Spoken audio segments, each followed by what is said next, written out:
He clenches his teeth as he watches you refuse to make contact with the back of your seat. You're acting as if spiders cover it. Your clammy hands are gripping the steering wheel tightly. Ersatz leather crunches as you twist, as you ring. Occasionally, your eyes dart to the paint and bleach bottles in the passenger seat.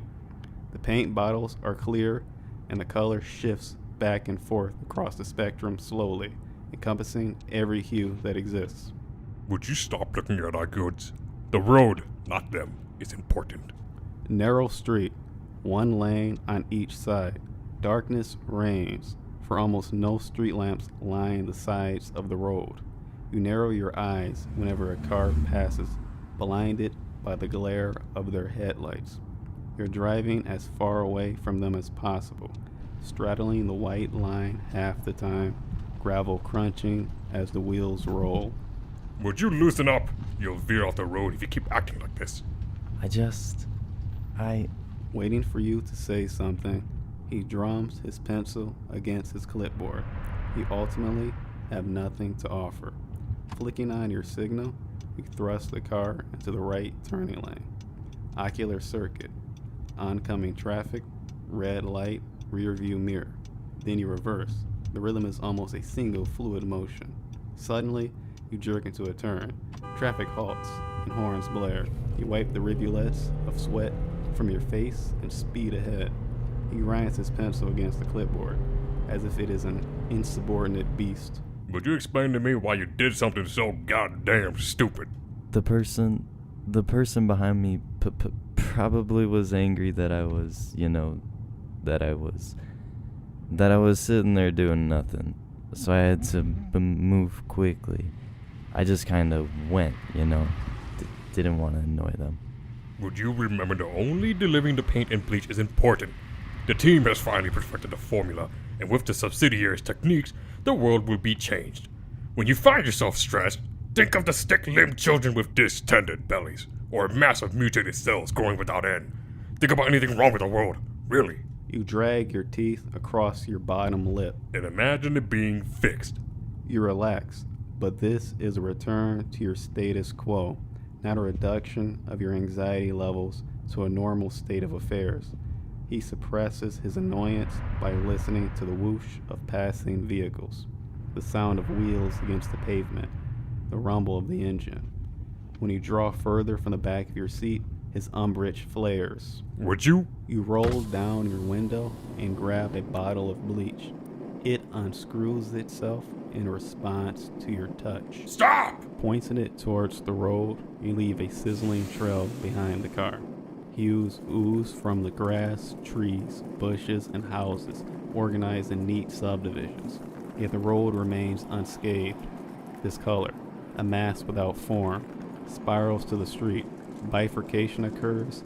A void opens between your lane and the other.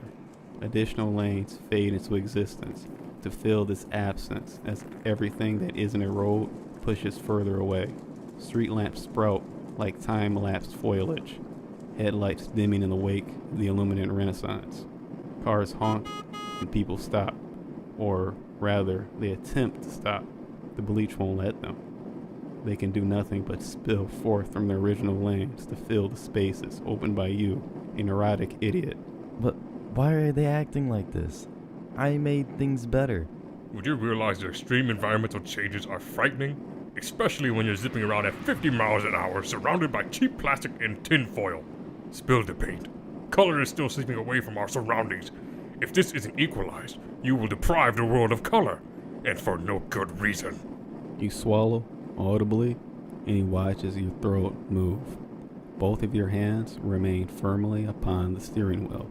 He grabs the front seats and pulls himself forward. Would you even listen to me? You snatch the bottle of paint before he can, and you pour it out your window. Opalescent droplets spread.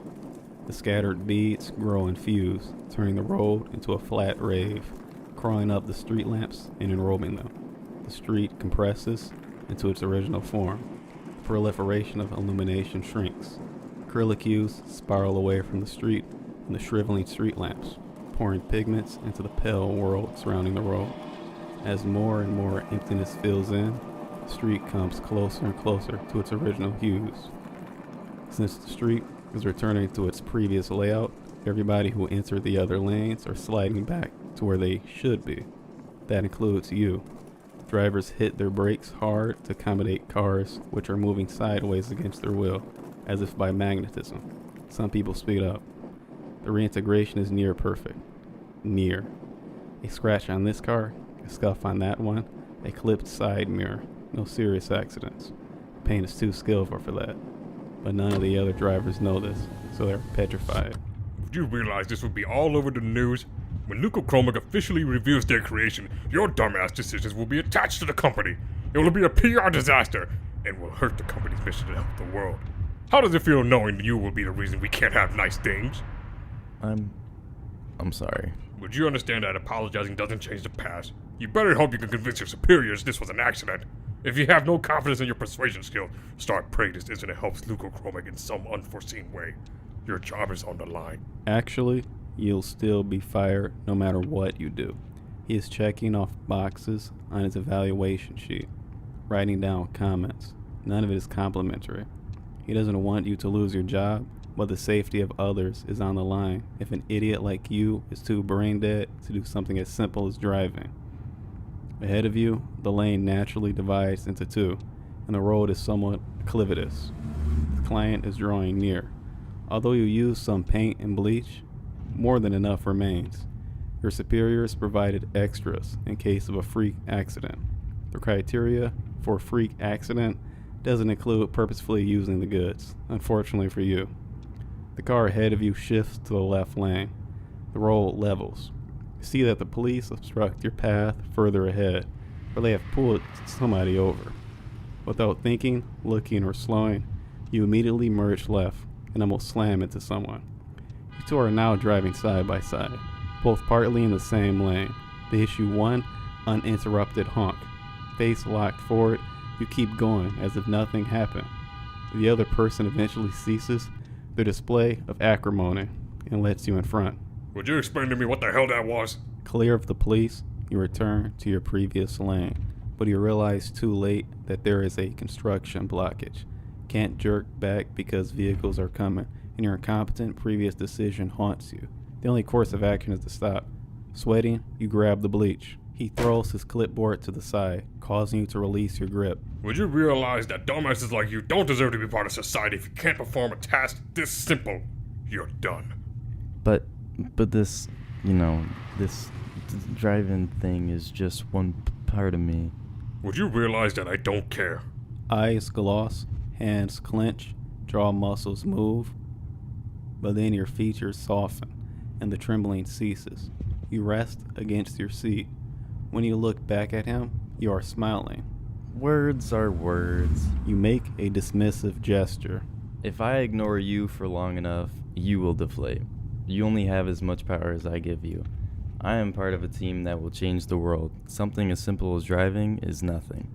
Would you understand that you didn't do much of anything on that team? You were just a lackey, a leech upon everyone else. But I still did something, and that's better than the old days of lying around. You turn back to the road. No matter what, you'll always undermine what I do, be it how I cook, dress, or talk. Your words are meaningless. I have to block them out. Would you explain where that has gotten you? You still make stupid decisions, and I'm still here. That's just an unfortunate part of life. I'll make this delivery and everything will be okay.